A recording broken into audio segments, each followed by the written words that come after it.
Morning. बघितलं तर सकाळचं उजाडलं होतं. एवढा उशीर झाला आहे उठायला. अरे देवा, मी तर काल इडलीचं भिजवलेलं ते माझ्या लक्षातच नव्हतं त्याचं पाणी बदलायचं. मग त्याचं पाणी बदललं. अरे म्हटलं आता जरा चहा करावा, चांगली तरतरी येईल. मग चहा करून पिले. आणि तिकडं माझ्या पोरीला एक एक उद्योग सुचतात. रोज एक उद्योग, रोज एक उद्योग.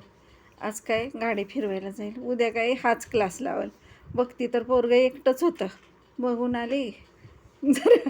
जरा पोरगं ते असं वाटलं की झोपले का काय बघावं, तर झोपलेलंच होतं. बरं झालं म्हटलं. मग तोपर्यंत माझी आंघोळ वगैरे उरकली. मग बाळाला औषध दिलं.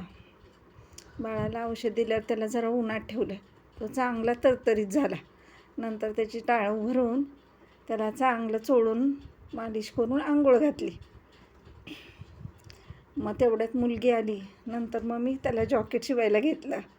म्हटलं कुठल्या तरी फेस्टिवलला घालेल तरी पोरगं. थोड्या वेळाने बसली आली शिवत. मग स्वयंपाकाची तयारी केली. अंडी उकडायला लावलेली ती आणि कुकर लावला.